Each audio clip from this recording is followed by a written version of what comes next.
Lalu, pada kolom pengaturan di sebelah kiri, pilih Message. Kemudian, klik kanan, pilih Properties. Setelah muncul kotak dialog yang bertuliskan Edit Message, pilih New, lalu memberikan nama untuk mesh, pilih OK. Selanjutnya, menyesuaikan ukuran boundaries atau batasan ruang kerja, lalu memasukkan dimensi boundary sesuai dengan dimensi tapak yang akan dipakai dengan mengganti angka pada max, titik X, Y, dan Z di pengaturan mesh boundary. Selanjutnya, pada pengaturan sel akan muncul peringatan apabila dimensi boundary diganti tidak sesuai dengan proporsi sel. Mengganti nilai sel sesuai dengan nilai yang direkomendasikan otomatis pada sumbu yang muncul peringatan, yaitu X cell 50, Y cell 50, dan Z cell 34. Lalu tekan OK. Kemudian, boundary berupa kumpulan grid akan otomatis muncul sesuai dengan nilai yang dimasukkan. Kemudian, untuk membuat model solid secara mandiri, memilih Draw a Block Obstruction pada bagian komponen sebelah kiri display. Lalu, muncul balok saat mengarahkan kursor pada display. Lalu, menentukan titik untuk peletakan balok sesuai posisi dinding pada model yang dipakai. Kemudian, klik kiri pada mouse. Selanjutnya, untuk mengatur dimensi balok dengan menarik salah satu sisi balok, sesuaikan dengan dimensi dinding pada model. Kemudian, klik kiri pada mouse. Langkah selanjutnya untuk membuat model atap dengan memilih Draw a Block Construction pada bagian komponen sebelah kiri display. Lalu, memposisikan slab agar menutup bagian atas bangunan sesuai dengan model yang telah dibuat.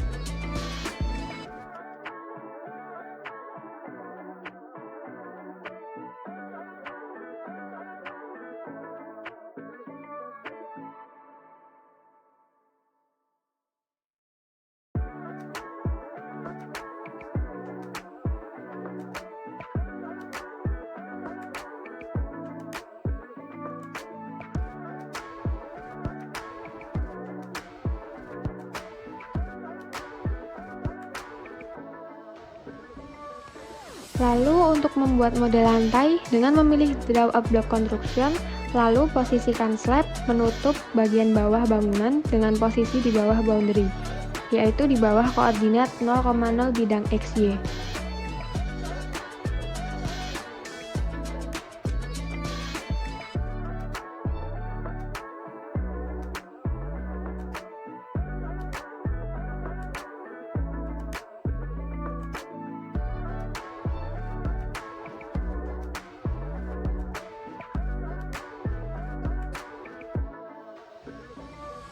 Untuk langkah selanjutnya, untuk membuat lubang sesuai dengan letak dan dimensi bukaan dengan memilih Draw a Black Hole pada komponen sebelah kiri display. Letakkan pada titik bukaan sesuai model bangunan yang akan dipakai. Selanjutnya, untuk mengatur dimensi bukaan seperti pintu, jendela, ventilasi, yaitu dengan menarik salah satu sisi balok transparan. Lalu sesuaikan dengan dimensi bukaan. Ingat, balok untuk membuat lubang dibuat melebihi dan menembus dinding, yaitu lebih lebar atau tebal dari dinding. Kemudian, sebelum membuka boundaries, memastikan bentuk modeling sesuai dengan model bangunan yang akan dipakai. Kemudian, menekan Message pada kolom pengaturan di sebelah kiri, lalu klik kanan, Open Mesh Boundaries. Modeling akan tampak tertutup pada tampilan di display. Kemudian, menghapus permukaan boundaries untuk membuka efek angin. Pilih model pada kolom pengaturan di sebelah kiri, yaitu Mesh Boundary Fan, lalu pilih Fan for Name Mesh, dan pilih Mesh Fan Name Mesh dalam kurung ZMIN, lalu tekan Delete pada keyboard. Selanjutnya, untuk membuat permukaan bidang, hasil dengan memilih Draw a Planar Slice pada komponen sebelah kiri display. Lalu, untuk mengatur bidang dengan mengarahkan kursor pada grid, pada boundary sesuai dengan bagian yang akan dicari arah anginnya. Mengingat pasang bidang lebih dari satu secara vertikal dan horizontal agar mendapatkan hasil lebih lengkap.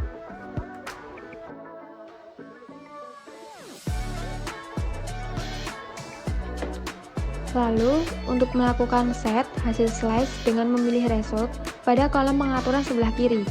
Lalu klik kanan pada 2D Slice, lalu pilih Properties. Untuk langkah berikutnya, yaitu kita mengatur gas phase quantity untuk melihat hasil pergerakan angin yang terjadi dalam ruangan. Dengan mengganti set default dari temperatur, kemudian kita pilih velocity, kemudian kita klik OK.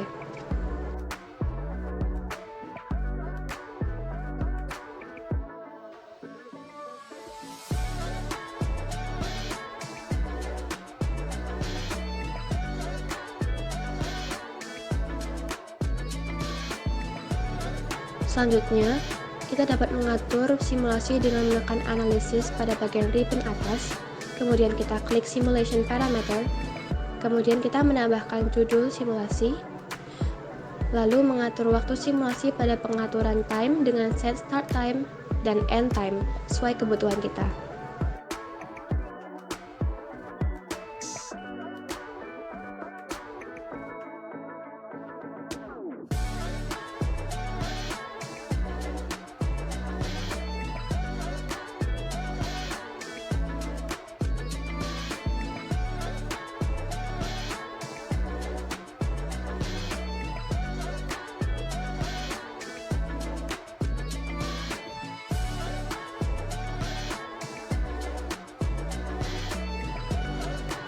Langkah selanjutnya yaitu kita mengatur kondisi lingkungan pada pengaturan environment, kemudian kita checklist dengan menekan kotak pada configure wind, kemudian edit. Lalu, kita mengatur pengaturan initial wind velocity, mengatur kecepatan angin dan arah angin sesuai dengan kondisi lapangan dengan set speed dan direction. Perlu diingat bahwa nilai direction awal dimulai dari utara atau 0 derajat. Kemudian kita klik OK.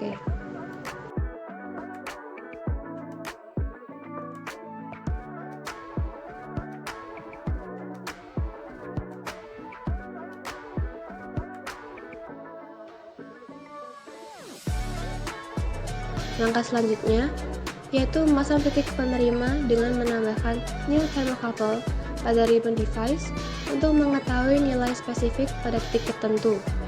Kemudian mengubah kolom dari quantity dari thermocouple menjadi velocity.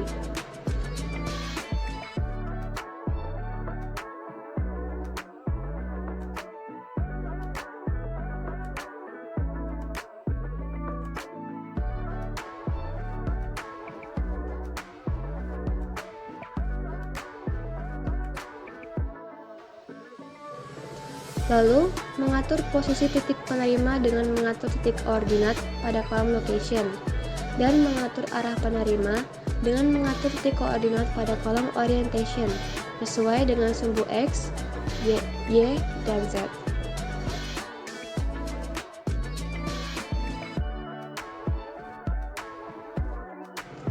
Langkah selanjutnya, melakukan simulasi dengan menekan analisis, kemudian kita run FTS parallel, kemudian mengatur nama dan letak folder file hasil simulasi, lalu kita klik save.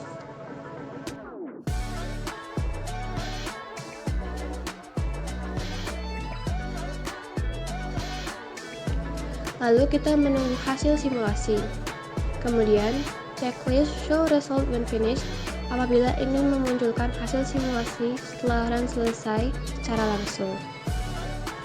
Setelah running simulasi sudah selesai, tampilan akan berubah menjadi display hasil. Pilih dan klik kanan 2D Slices pada kolom pengaturan sebelah kiri, kemudian kita show. Lalu, memulai tampilan hasil simulasi dengan memilih tombol play.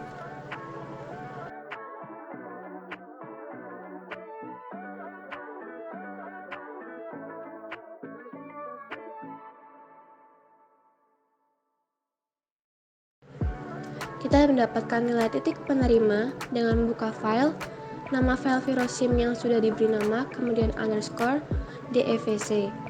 pada folder yang digunakan untuk menyimpan file proyek Virosim itu.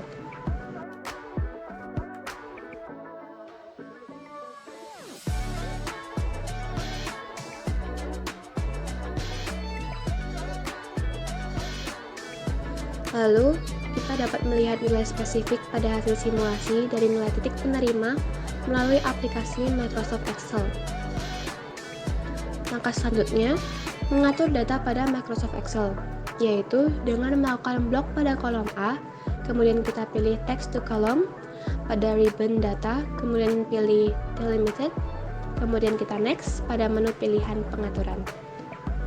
Kita checklist pada kolom koma, lalu kita pilih next, mengganti koordinat destination sesuai kolom yang masih memiliki ruang kosong untuk menampilkan hasil pemisahan data, kemudian kita klik finish.